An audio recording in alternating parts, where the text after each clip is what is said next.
Halo Kak, mohon maaf ya Eh, tadi ada kendala di jaringan. ya, siap, gak apa-apa. Oke oke. Gue Tadi jadi, aku sampai mana ya Kak? Kalau boleh tahu. oh, eh, di Unpad ya kegiatannya, Oh gimana? oke oke. Kalau gitu aku lanjutin dulu ya tadi pembacaan CV-nya. Jadi Kak Rozi Kayaknya setelah CV bukannya udah tadi. Oh, Kayaknya udah tadi kelar tadi udah CV. kedengeran semua ya Kak berarti? Iya, Oh alah, oke oke. Aku kirain belum. Ya udah kalau gitu kita langsung ke sesi diskusi aja. Mungkin Kak Rozin boleh cerita nih tentang kehidupan di ilmu politiknya. Terus selanjutnya selepas dari ilmu politik, proses pencarian kerja atau proses pendaftaran untuk universitas selanjutnya itu bagaimana mungkin boleh diceritain Kak? eh, sebenarnya kemarin waktu pas di ilmu politik tempat juga nggak banyak yang beda sih ya dari mahasiswa pada umumnya, kayak ke kampus, terus kelas, nongkrong-nongkrong gitu, terus kayak kepanitiaan atau enggak organisasi-organisasi gitu. Tapi emang apa untuk apa uh, kayak yang udah dibacain tadi, emang gue kan sempat hima, sempat bem, terus ikut kepanitiaan beberapa gitulah. Terus uh, akhirnya setelah lulus pada saat itu tuh kayak mikir, uh, kayaknya ini sih sebenarnya kayak sempat sempat ditawarin kan untuk apa, uh, option dari orang tua gimana kalau langsung lanjut master gitu. Terus kayak setelah consider, menurut gue sih emang kayak apa ya, gue sendiri akan dapat expensive amount of added value kayaknya kalau gue langsung lanjut pada saat itu. Dan menurut gue kayak si edit sales ini sangat bisa membantu gue nanti untuk kayak mencapai life aspiration gue lah, intinya seperti itu. Salah satunya pokoknya beberapa yang gue pikir kemarin yang akhirnya memutuskan untuk gue lanjut karena gue ngerasa gue butuh theoretical knowledge yang lebih pada saat itu, untuk ya istilahnya untuk bisa mencapai si yang life aspiration kata gue itu. Terus menurut gue juga kayak uh, untuk lanjut kuliah keluar kemarin, menurut gue suatu apa ya, gue bisa dapat international exposure dan international competition yang bisa buat gue latihan juga lah gitu untuk kedepannya. Sama ya, emang gue ngerasa dengan gue keluar, gue sepertinya akan mendapatkan skill set yang istilahnya cukup berguna. Dan menurut gue hal itu gue dapetin lah semuanya, kayak kayak contohnya kayak skill set di mana kayak gue tuh di kuliah kayak di apa ya, di karena di Edinburgh ini emang fokusnya dia kayak philosophical base gitu approach study-nya. Jadi emang gue diajarkan untuk gimana caranya uh, mengasah terus way of thinking gitu loh. Jadi kayak nggak apa ya, benar-benar bisa ngelihat ngelihat sesuatu dari banyak perspektif. Terus kayak intercultural communications di mana gue di-expose sama untuk ketemu banyak orang dengan banyak background juga ya, dari nationalities, ethnicities, beliefs, or even sexual orientations atau political views. Jadi menurut gue hal itu emang edit value yang cukup besar pada saat itu. Dan ya udah, maka kenapa dari itu gue ngerasa kayak oh ya udah, karena kayaknya emang di saat itu lagi inline semua, lagi cocok waktunya, cocok kesempatannya dan segala macam untuk langsung master, kayak kenapa enggak gitu. Jadi istilahnya sebenarnya kayak cuma gue balikin aja, kalau mungkin orang duluan pursue karir dari nol abis itu ntar master, kalau gue ya master dulu. Tapi gue beranggapan setelah ini pun, saat kemarin lulus master, gue pun harus memulai mencari karir dari nol, bukan bukan karena gue master akhirnya merasa bisa dapat karir yang jauh lebih tinggi langsung gitu daripada orang-orang, menurut gue sih juga bukan bukan suatu jaminan sih, karena ya emang secara practical experience emang gue belum punya banyak banyak hal itu, jadi ya gue sangat gak apa-apa memulai dari awal gitu. That's why sekarang juga akhirnya memutuskan untuk join di CSIS sebagai research intern di Department of International Relations, kayak gitu sih. Tapi untuk CSIS sendiri, karena istilahnya gue baru, bener-bener baru onboarding kemarin, Jumat kemarin, jadi kayak gue kayaknya, menurut gue belum punya banyak capability untuk bisa ngomongin banyak hal tentang CSIS juga sih. Oh, menarik banget ya Kak, kisahnya gitu, pengalamannya belajar di UK. Mungkin dari teman-teman kita yang lagi nonton saat ini banyak yang penasaran nih Kak, sebenarnya gimana sih Kak proses pendaftaran untuk melanjutkan master di UK? Karena kan pasti beda ya Kak sistemnya di Indonesia. Mungkin dari Kak Rozin boleh bercerita sedikit Kak pengalamannya bagaimana? Sama mungkin ada tips-tipsnya gitu untuk anak-anak yang pengen lanjut master di luar negeri, kira-kira apa sih yang harus dikejar selama masa perkuliahan gitu Kak? Kalau gue sih, menurut gue uh, apa ya, kalau misalnya mau ngomongin lanjut master, application itu benar-benar kayak akan sangat beda. Maksudnya nggak usah ngomongin satu negara sama negara lain ya, satu kampus, dua kampus within satu negara aja menurut gue bisa sangat sangat beda. Nah, di case gue pada saat itu gue daftar ke 3 university, gue daftar ke LSE, daftar ke University of Edinburgh sama UCL, University College London. Tapi uh, pada saat itu dari 3 itu semuanya sebenarnya sama untungnya. Intinya gue harus submit motivation letter, submit recommendation letter juga, terus apa namanya, English proficiency test, terus apa lagi ya?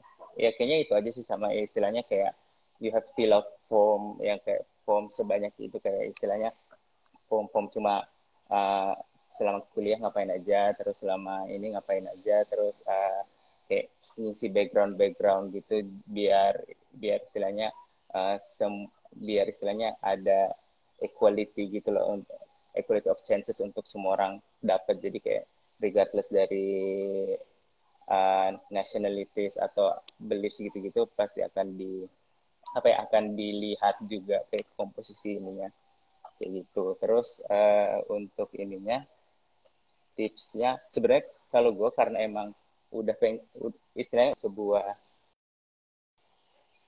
goals gitu kali ya, untuk kayak mau lanjut master di luar. Jadi emang dari dulu gue udah dari pas masih ini ngasih skripsian, kayak kalau lagi mager-magernya kayak lihat revisian segala macam gitu, kayak ini buka buka website uni di London, biar biar gue punya strive-nya lagi gitu buat ngerjain si skripsian itu. Jadi emang gue mulai dari awal kayak cuma iseng-iseng aja, selalu buka-buka website-websitenya, kira-kira uh, apa kapan penerimaannya, yang harus gue siapin apa aja gitu-gitu. Dan pada saat itu karena gue belum siap, apa namanya, gue belum siapin, gue belum punya IELTS certificate, jadi kayak ya udah berarti gue harus ambil IELTS kayak gitu-gitu sih sebenarnya. Dan emang istilahnya apa ya, itu bukan apa ya, persiapan persiapannya nggak susah, tapi menurut gue butuh waktu yang lama gitu loh, untuk benar-benar kayak bisa bisa tahu semua prosesnya. Jadi ya harus harus banyak riset sih untuk kayak initial step-nya, kata gue itu. Oh iya, pengen nanya juga nih Kak, kan Kak Rozin udah bercerita nih sebelumnya bahwa persyaratannya salah satunya itu harus ada sertifikasi dalam sertifikasi kemampuan dalam bahasa Inggris ya Kak. Iya. Nah, pertanyaannya, sebenarnya sertifikasi seperti itu kalau di UK harus wajib IELTS doang atau bisa yang lain-lain sih Kak? balik lagi tergantung sebenarnya ke uni masing-masing, tapi in general mereka kayaknya terima 3 deh, IELTS, TOEFL sama TOEIC ya kalau nggak salah itu. Nah, dan per uninya juga akan beda-beda juga, kayak requirements IELTS-nya ada yang 6,5 udah bisa, ada yang 7, ada yang 7,5 kayak gitu. Jadi emang benar-benar harus harus lihat uni yang lu mau apply itu berapa gitu dan mengharuskan apa. Tapi in general 3 itu diterima sih. IELTS, TOEFL, sama TOEIC. Gitu. Oke, oke. Terus pengen nanya juga nih Kak, kan kalau misalnya berkuliah di luar negeri pasti suasananya beda banget ya di sama di Indonesia. Kita pasti kehilangan support system dan hal-hal yang sudah kita terbiasa gitu saat berkuliah di Indonesia. Nah, Kak Rozin ada nggak sih Kak cerita-cerita tentang up atau down-nya selama berkuliah di UK? Menurut gue kayak kalau misalnya satu hal, apa ya, kalau secara singkatnya, kayak hal yang paling beda sebenarnya yang gue rasain ya emang uh, cara belajarnya gitu loh, cara berkuliahnya. Dan itu hal yang sangat, menurut gue sangat amat susah untuk gue adjust di awalnya gitu. Karena uh, yang paling ini nih, yang paling simpelnya kayak gue kan ngambilnya HI ya, International Relations, dan uh, udah menjadi kayak sebuah rahasia umum lah bahwa IR tuh akan required banyak banget bacaan gitu kan. Nah terus di case gue kayak bener-bener kalau master master IR atau mungkin sebenarnya kayak master yang kayak politics atau apapun itu, menurut gue kayak kalian harus expect a lot of reading gitu loh. And when I say a lot of reading kayak bener-bener a lot gitu karena gue satu kelas itu bisa bisa minta required required reading itu bisa sampai 3 sampai 4 chapter gitu kan, misal 3 sampai 4 book chapter. Satu book chapternya itu bisa sampai kayak 20-an halaman gitu. Jadi kayak 20 kali 4 untuk satu kelas. Terus masih dikali lagi kayak karena sehari biasa lu ada 2 kelas gitu loh. Jadi emang istilahnya itu yang paling susah, dan kayak gue udah bertahun-tahun pakai kacamata nih dari SD sampai sampai sebelum kuliah kayak gue -3 udah gitu. Terus pas 1 tahun di sana langsung naik 1 gitu lah, gue -4 karena benar-benar kayak si mata gue tuh kerjanya lihat layar aja udah gitu. Sama paling ya kalau misalnya secara sosial gitu kayaknya mungkin ini aja sih, lebih karena kayak uh, tergantung orang yang masing-masing. Kalau gue tipikal orang yang kayak agak malu-malu gitu di awal gitu, itu pasti akan kayak uh, akan agak susah juga kayak pertama kali kayak finding the right friends gitu loh, apalagi kayak bener-bener beda gitu kan istilahnya, kayak lo lo mencoba berteman sama kayak orang-orang dari kayak berbagai belahan dunia gitu yang beneran beneran nggak bisa lo tebak gitu loh, kira-kira kalau lo ngelakuin A appropriate gak sih, kalau lo ngelakuin B appropriate gak sih untuk mereka. Tapi kayak at the end of the day sebenarnya kayak itu balik lagi sih cocok-cocokannya aja gitu. Dan gue alhamdulillah bisa dibilang dapat support system yang lumayan baik. Kayak gue punya teman-teman dari Indonesia yang baik-baik, gue punya juga teman-teman program dari luar gitu, di Indonesia juga yang sangat baik-baik, jadi kayak gitu. Tadi kan Kak Rozin udah cerita nih ya Kak tentang um, apa namanya up and down selama berkuliah di sana. Terus salah satu downnya adalah bahan bacaan yang banyak, terus um, sulitnya mencari teman gitu. Nah kalau dari Kak Rozin, gimana sih Kak cara Kakak nge-overcome kesulitan-kesulitan itu? Sebenarnya ini sih kalau gue, karena gue orangnya tuh sangat amat gak pede ya. Jadi di awal-awal tuh sebenarnya uh, semuanya itu cuma kayak skenario yang gue puter di pikiran gue, padahal itu nggak real gitu loh.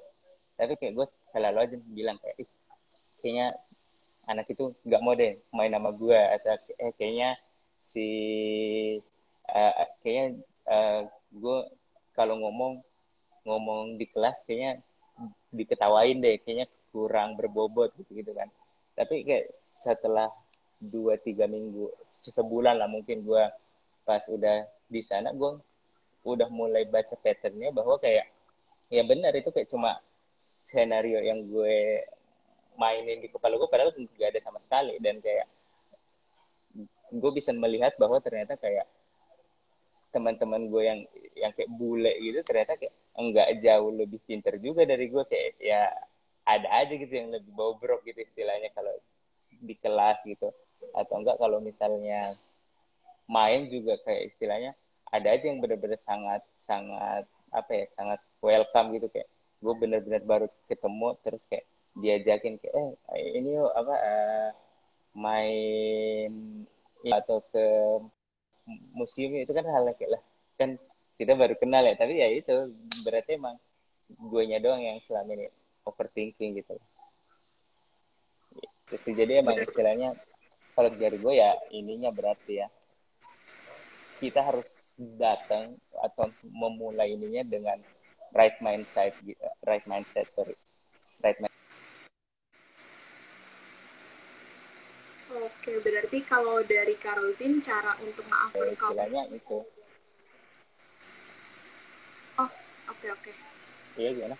Iya, berarti tadi kalau dari Karozin cara untuk Gitu aja nge-overcome kok. itu adalah di dalam kepala kita. Terus kita juga harus berperan sebagai inisiator ya Kak dalam memulai.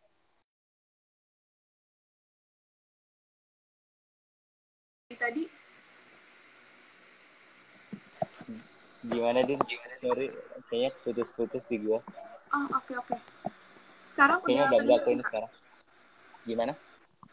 Sekarang kedengeran nggak ya Kak? Atau Udah masih kedengeran. putus-putus? Udah kedengeran.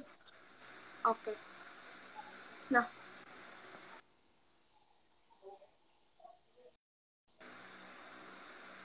Kenapa Din? Sorry, putus lagi kayaknya pas ngomong deh. Halo.